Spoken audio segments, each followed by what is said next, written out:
Hi friends, welcome to our channel. இன்றைக்கி நம்ம சேனலில் ஒரு டேஸ்டியான கொத்தமல்லி துவையல் எப்படி பண்ணுறதுன்னு பார்க்கலாம். இது இட்லி, தோசை, சாதம், தயிர் சாதம் எல்லாத்துக்குமே நல்ல காம்பினேஷனாக இருக்கும். இப்போ வாங்க எப்படி பண்ணுறதுன்னு பார்க்கலாம். தேவையான பொருட்கள்: 2 கைப்பிடி அளவு கொத்தமல்லி எடுத்து சின்னதாக கட் பண்ணி வாஷ் பண்ணி வச்சுருக்கேன். ஒரு பெரிய எலுமிச்சை சைஸ் புளி தண்ணியில் ஊற வச்சுருக்கேன்.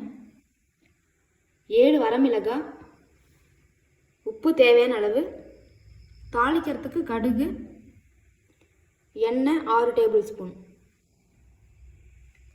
இப்போது ஒரு மிக்ஸி ஜாரில் புளியை தண்ணி இல்லாமல் இப்படி ஃபில்டர் பண்ணி வச்சுருக்கேன். இதை ஆட் பண்ணிக்கலாம். அதோடவே உப்பு, அதோடவே நம்ம எடுத்து வச்சுருக்க வரமிளகாய் இதையும் ஆட் பண்ணிக்கலாம். இந்த மூணுத்தையும் ஃபஸ்ட்டு அரைச்சி எடுத்துக்கலாம்.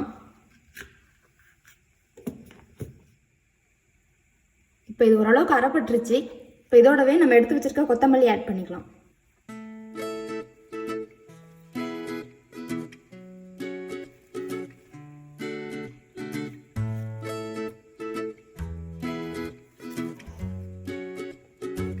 கொஞ்சம் கொஞ்சம் ஆட் பண்ணி அரைச்சிக்கலாம். தண்ணி எதுவும் ஆட் பண்ண தேவையில்ல. ரிமைனிங் உள்ளதையும் ஆட் பண்ணி இந்த மாதிரி ஃபைன் பேஸ்ட் அரைச்சி எடுத்துக்கிட்டேன். இப்போ அதை தாளிச்சிடலாம். இப்போ கேஸ் ஆன் பண்ணி ஒரு பேன் ஹீட் பண்ணிட்டேன். இப்போ நம்ம எடுத்து வச்சிருக்க ஆயில் ஆட் பண்ணிக்கலாம்.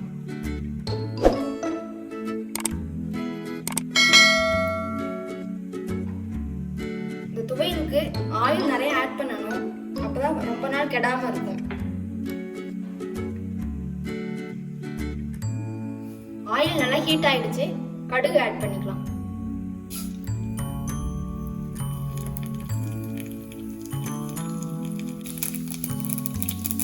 கடுகு நல்லா பொரிஞ்சிருச்சு. இப்போ நம்ம அரைச்சி வச்சிருக்க துவையல் ஆட் பண்ணிக்கலாம்.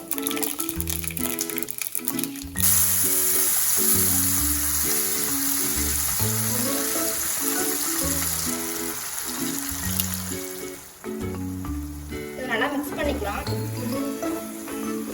இது ஒரு 10 நிமிஷம் நல்லா வதங்கணும் எண்ணெயில். அப்போதான் நமக்கு டேஸ்ட் நல்லா கொடுக்கும்.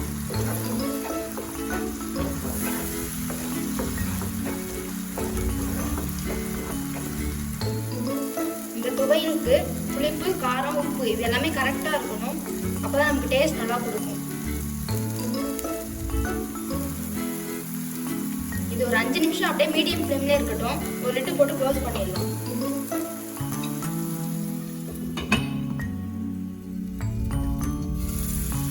இதை அப்பப்போ எடுத்து கிளறி விட்டுக்கலாம்.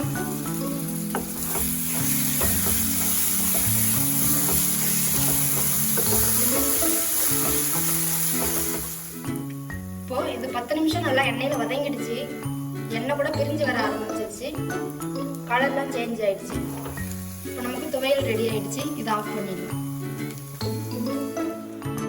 இந்த துவையலை நீங்கள் லார்ஜ் குவான்டிட்டியில் செஞ்சு ஏர்டைட் கண்டெய்னரில் ஸ்டோர் பண்ணி ஃப்ரிட்ஜில் வச்சுக்கலாம். 10 நாள் கூட கெடாமல் இருக்கும். இப்போது நமக்கு டேஸ்டியான கொத்தமல்லி துவையல் சூப்பராக ரெடி ஆயிடுச்சு. கண்டிப்பாக நீங்களும் செஞ்சு பாருங்கள். செஞ்சு பார்த்து உங்களோட கமெண்ட்ஸை ஷேர் பண்ணுங்கள். இந்த வீடியோ பிடிச்சிருந்தால் லைக், ஷேர் அண்ட் சப்ஸ்கிரைப் பண்ணுங்கள். தேங்க்யூ ஃபார் வாட்சிங்.